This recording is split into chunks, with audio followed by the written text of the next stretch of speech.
네, 당일치기 경제 패키지. 오늘 제가 나와 있는 이곳은요, 촬영 이래 가장 멀리 내려왔습니다. 완도입니다. 완도 중에서도 완도 북쪽 해변에 나와 있는데요. 바로 전복을 뒤집어 놓은 듯한 모양을 지니고 있다고 불리는 곳, 장군의 섬이라고 불리는 바로 그 섬, 장도에 나와 있습니다. 오늘 이 장도에서 재미난 경제 이야기들 나눠볼 텐데요. 오늘도 기대해 주셔도 좋습니다. 아니 근데 오늘은 저밖에 없네요. 저랑 같이 여행하시기로 한 두 분 어디 가셨지? 잠깐만요. 예, 잠시만요. 전화해 볼게요. 여보세요? 박 교수님, 어디세요? 어디에요? 어디 보인다고? 어디? 아!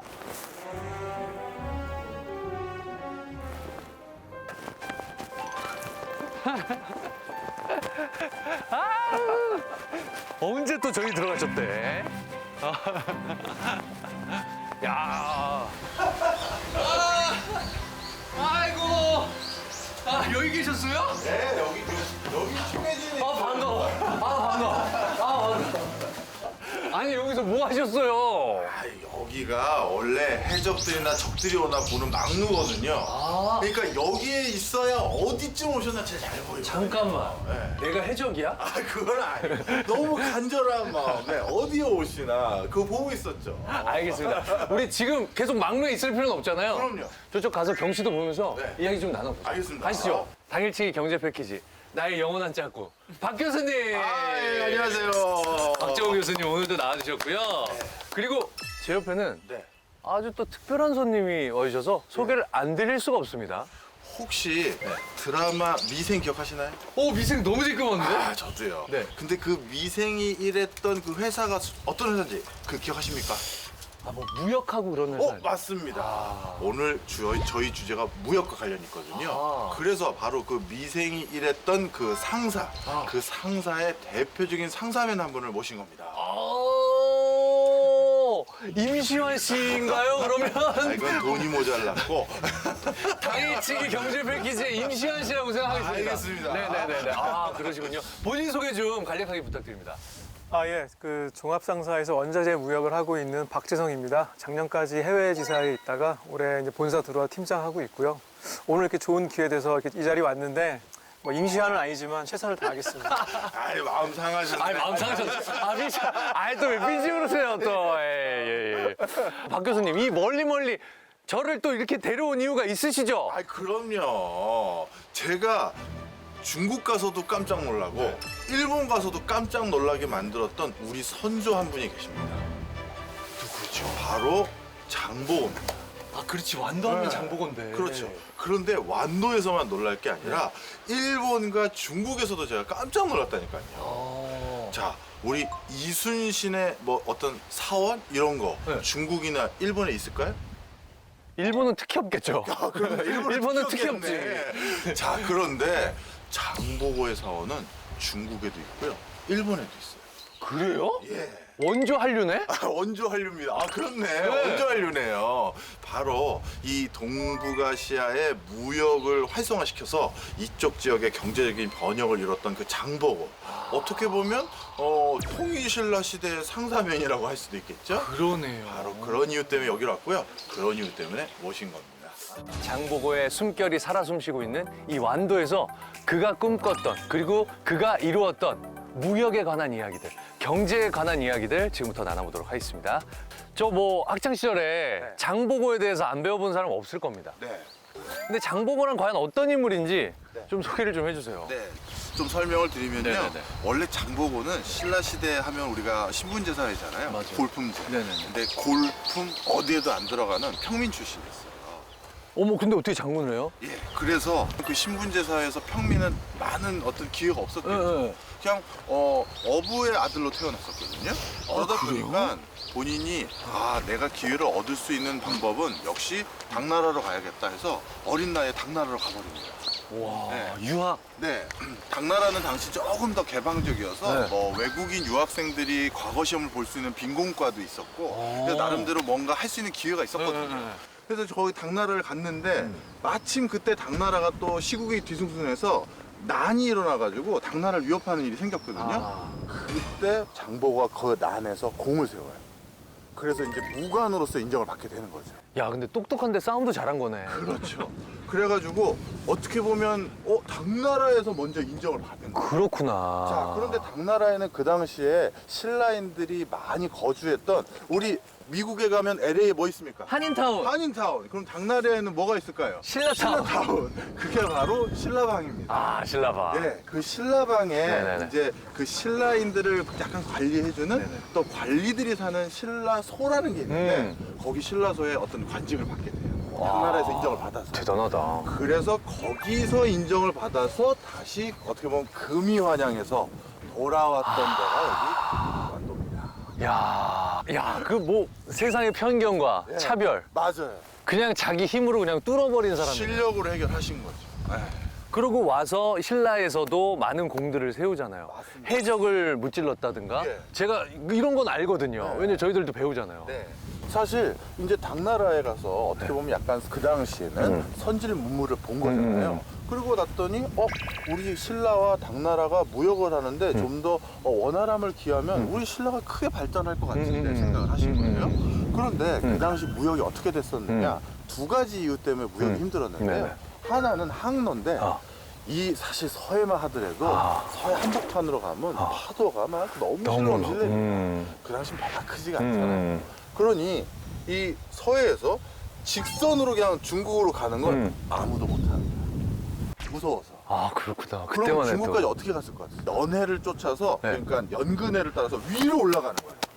위로 올라가서 아, 어디까지? 옛날에 그 아프리카 요거 거기도 그렇죠. 그 희망봉 갈 때도 이렇게 가가지고 끊어서 가도 가가지고 이렇게 딱. 그래서 저기 우리 서울 인천 근처까지 갔다가 개성까지 갔다가 어머, 평양까지 갔다가 신주 이렇게 쭉 가서 네. 이렇게 가는 방식으로 무역을 했던 거예요. 그렇구나. 그런데 장보고는 어렸을 때도 어부의 아들이었고 네. 당나라에서도 네. 그 어떻게 보면 배를 운항하고 이런 것도 많이 봤고 네네. 그거 아니야. 그냥 가. 다이렉트로 가는? 그거를 와. 다이렉트로 가는 그거를 개척한 사람 중에 하나가 장보고고 그다음 두 번째 이렇게 다이렉트로 가는 과정에서 또 해적들이 얼마나 많아요? 얼마나 많겠어요. 네네네네. 바로 그래서 무역을 안전하게 하기 위해서는 네. 먼저 내가 누가 도와주는 사람도 없고 내가 해적을 원래 또 장수였고 내가 이것들을 정리를 한번 싹 하겠다. 네.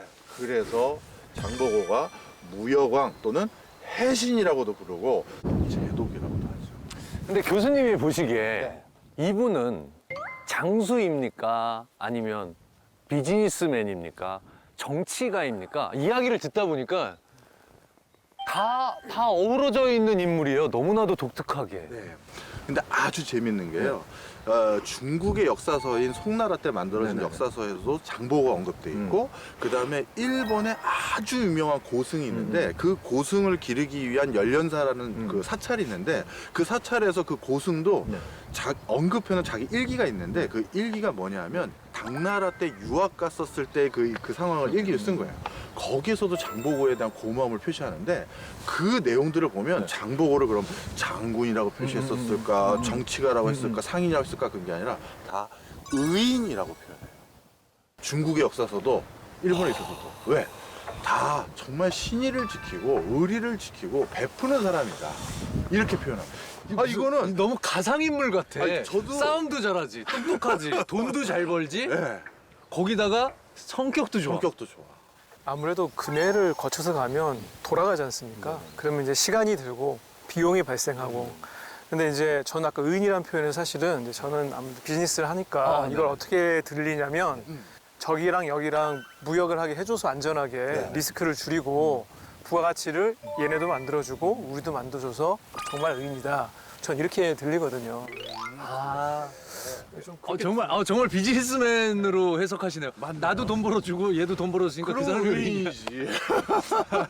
근데 이제 제가 아까 해적 얘기가 나와서 그러는데 사실은 해적은 지금도 있습니다.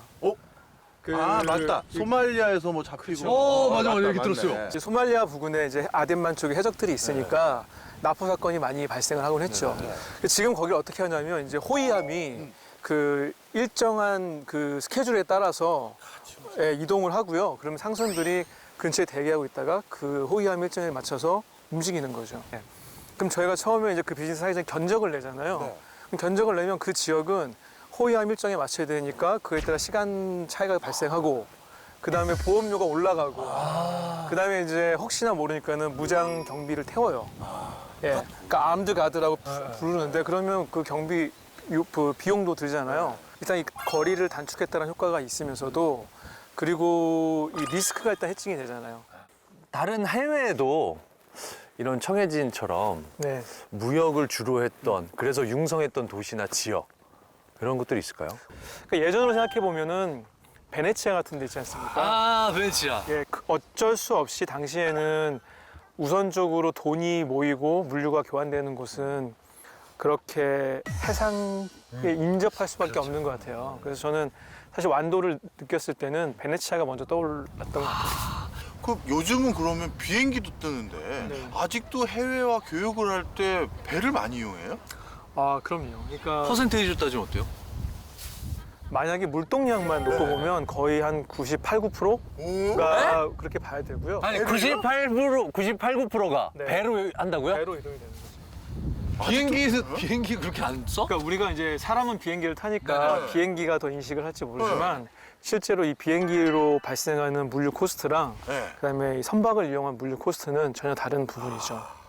그리고 양 자체가 그렇겠다. 비행기 한 대가 옮길 수 있는 양, 그렇네. 배 한 대가 옮길 수 있는 양이 다르니까. 아니 참 많이 변한 것 같은데도 그 옛날에도 해상무역이 중요했었는데 지금도 똑같네요. 해상무역의 중요도나 가치는. 예전에는 해상무역밖에 없었고요. 예, 해상무역밖에 없었는데 지금 현대에 와서도 항공기가 있다 하더라도 결국은 경제성이 있어야 비즈니스가 이루어지는 거니까 경제성으로 보면 뭐 해상 물류가 항공 물류를 압도적으로 그렇구나. 아, 이 언덕 위에 나무 하나 딱 예쁘네. 동백꽃이 있다. 동백아가씨. 야, 여기 완도 앞에 있는 바다를 탁 보니까 그 옛날에 장보고가 이 바다를 막 다니고 있었을 그 모습이 떠오릅니다, 지금. 해적들은 네. 왜 자기네 중국 앞바다에서 해적질하면 되지? 멀리 여기까지 와서 굉장히 멀잖아요. 맞죠. 왜 여기까지 와서 해적질을 했을까? 그 생각이 갑자기 드네. 그거는 청해진이 꼭 있어야 될 수밖에 없었던 이유와도 맥을 같이 하는데요. 자, 설명을 드리면 우리 한국은요. 전 세계에서 섬이 많은 나라 중에서도 5손가락 안에 꼽혀요. 아, 그래요? 네.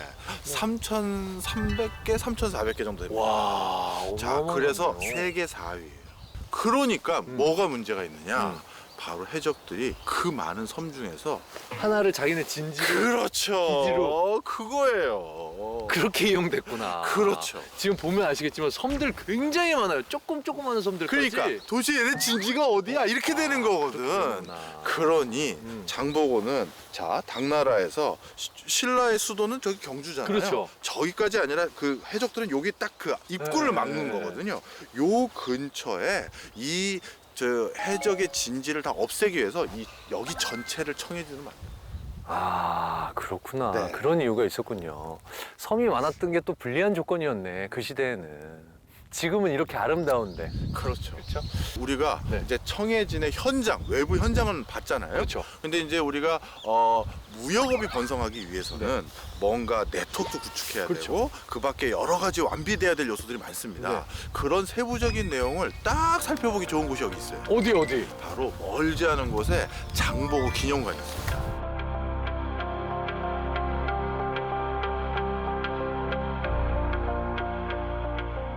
아, 저희들 지금 장보고 기념관 내부에 들어왔거든요. 들어오자마자 눈에 띄는 게 무역선입니다. 와, 이게 지금 실제 크기는 아니고요.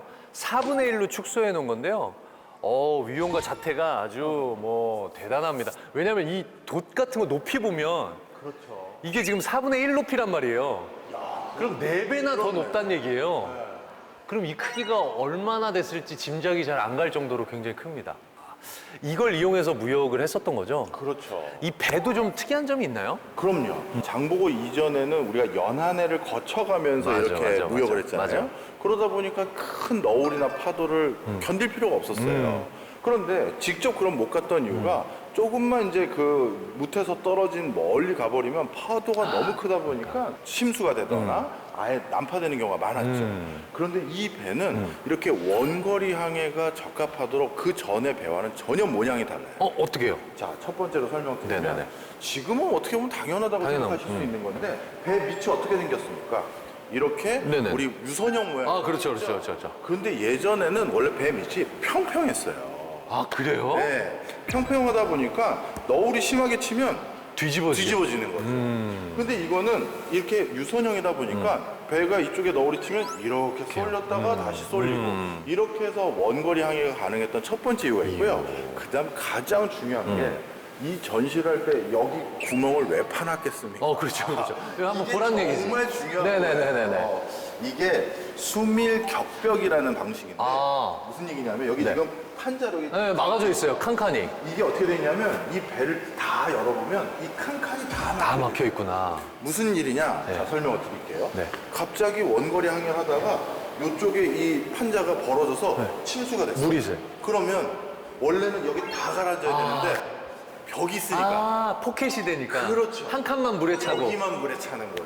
아. 그래서 원거리 항해를 하는 과정에서도 어느 쪽 그 갑판이 문제가 생겨서 물이 새도 여기 칸만 물이 차는 거니까 그래서 원거리 항해를 할 수 있는 굉장히 혁신적인 배를 만드는 공법이 수밀 격벽 방식이죠. 장보고가 해외 무역 메커니즘을 이렇게 만들었다고 하던데. 예, 좀 설명을 드리겠습니다. 네네.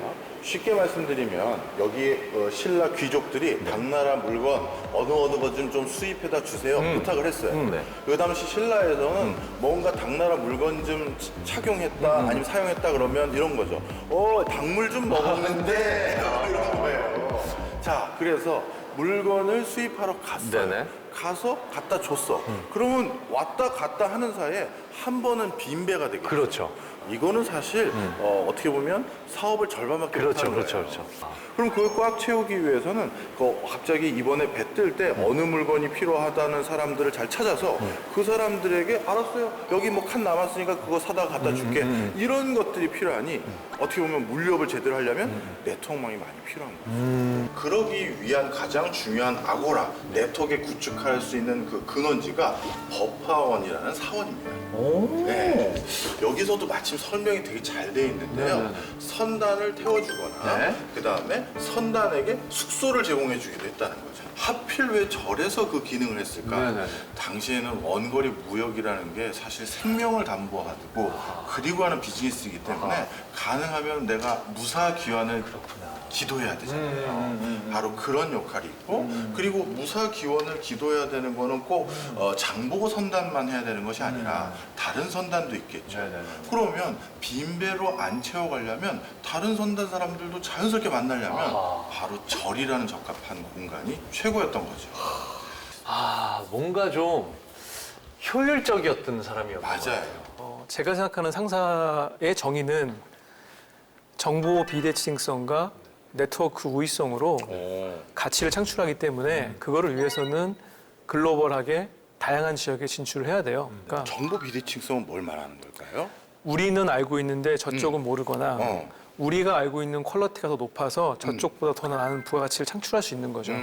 예를 들면 좀 디테일하게 들어가 보면 저는 그냥 이게 한마디로 지금의 싱가포르라고 보면 될 것 같고 이쪽이 이제 좌우로 연결해 주는 거죠. 싱가포르에서 급유도 해야 되고 그다음에 또 고장 나면 수리도 해야 되고 그다음에 뭐 선원도 교체를 해야 될 수도 있고 예, 그렇게 기점이 되고 교류가 되면은 거기서 경우에 따라서는 국가를 이동하니까 환전도 필요할 수도 있고 그다음에 물건을 사다 보면 돈이 부족하니까 그 신용을 믿고 돈을 빌릴 수도 있고 금융도 발달할 수가 있거든요. 그래서 그냥 저는 요 정도로 청해진을 보면 싱가포르이 지금에 떠오르고 그 정보 비대칭성을 좀 더 들어가면 예를 들면 뭐 이 지역이나 특산품도 있지 않겠습니까? 그렇죠. 뭐 도자기가 있을 거고 뭐 숯이나 소금 등이 있을 텐데 예를 들면 그 안에서도 지역이 나눠지는데 어디 게 더 낫더라, 어디 게 더 낫더라 이런 건 좀 더 디테일한 정보인데 그냥 여기가 숯이 많이 난다, 소금이 많이 난다 이런 거는 정보 차원이라면 퀄리티가 좀 더 높은 정보 비대칭성 차원의 정보는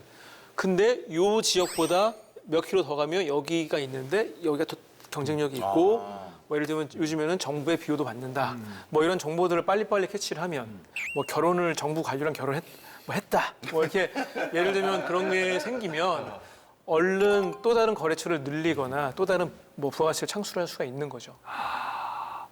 야, 그 옛날에도 이미 그런 것들을 그렇죠. 현실화 시켰다는 게 너무 놀랍네요. 그래서 많은 분들이 그냥 교과서에서 장보고라는 사람이 당나라에도 절을 지었대? 왜? 그게 이제 궁금했을 텐데 무역을 통해서 서로 상생할 수 있는 구조를 만들기 위한 거였다. 이렇게 말씀드립니다.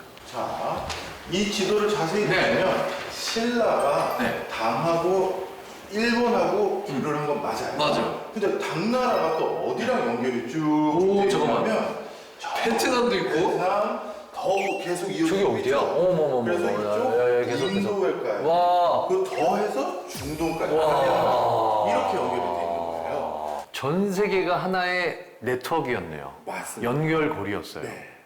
아, 근데 일본은 당이랑 다이렉트로 무역을 못했네요, 그럼? 맞습니다. 그때까지만 하더라도 일본의 항해술이라든가 기술이 사실 이렇게 직접적으로 원거리 무역을 할 수는 없어서요. 네네네네. 우리 신라배를 많이 이용했죠. 그리고 신라로부터 필요한 물건을 오히려 조달받았던 게 당시 일본의 상황이긴 합니다. 자, 관품 5위 이상의 일본 귀족 신라로부터 물건을 구매해야 된다. 당나라는 안 돼. 그런데 우리 신라가 여기서 또 갑질했네. 앞서 그들이 필요한 물품에 대해서 구매 허가 신청서를 내도록 하죠. 그렇구나. 일본 사람들은 우리한테 신청서를 허가서를 내서 허가서를 신청을 해야 내서. 중간에 물품을 받을 수 있었구나.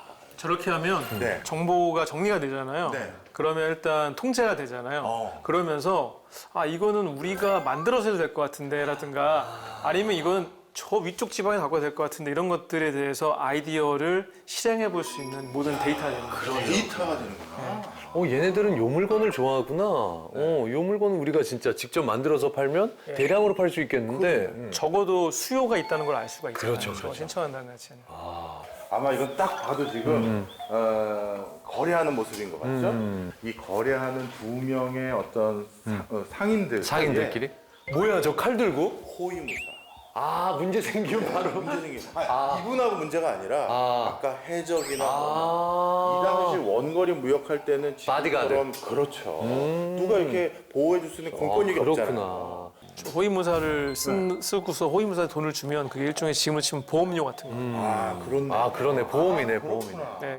아덴만 말씀드릴 때 네. 암드가드 그러니까는 무장 경비 이렇게 탑승시킨다고 한 것처럼 이제 이게 있다고 봐야 돼요. 그렇구나. 재밌네요, 재밌네. 저희 이제 구경도 많이 했으니까 네. 차 한 잔 마시면서 네. 좀 이야기 좀 나누죠. 그러죠. 뭐. 가시죠. 예. 네네.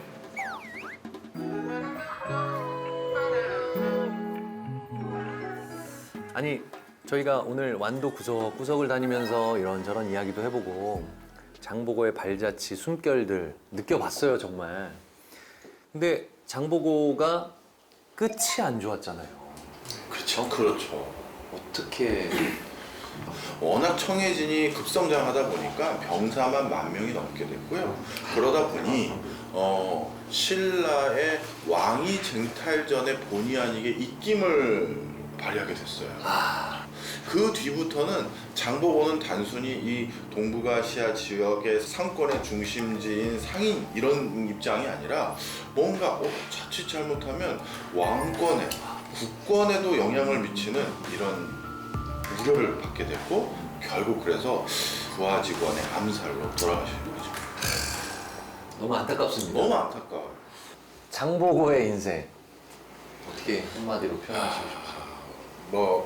한 1000년 이상 전에 글로벌 스탠다드에 맞는 인생을 살았던 사람, 저는 이렇게 글로벌하게 살려면 다른 사람을 이해하고 다른 사람을 구속하지 않으려는 개방성이 있어야 되는데 장보고는 그 개방성이 있었고요. 그리고 오랫동안 그러한 비즈니스를 지속하려면 역시 호혜적인 관계, 윈윈하는 구조를 해야 되는데 그것도 알고 있었던 사람. 훌륭한 리더였다라는 평가도 맞는 것 같아요. 그래서 본인의 힘으로 삼국을 아울렀다 이런 것보다는 리더십으로 그 삼국 간의 무역을 이끌어갔다. 저는 뭐 다른 걸 다 떠나서 그렇게 어렵고 힘든 상황 속에서도 내 의지만으로, 내 노력만으로도 인생은 바뀔 수 있구나. 이걸 좀 느낄 수 있어서 좀 자극제가 됐던 것 같아요. 그런 시간이었습니다. 저도 노력해야지 이런 생각 해봤습니다. 시작! 출발! 그럼 이제 우리 이번 회차는 끝났으니까 내년에 보는 거예요. 아 진짜 내년에 보겠죠 우리? 그렇겠죠. 내년에 해외에서 본다니까. 아 여권 갱신해놔야지.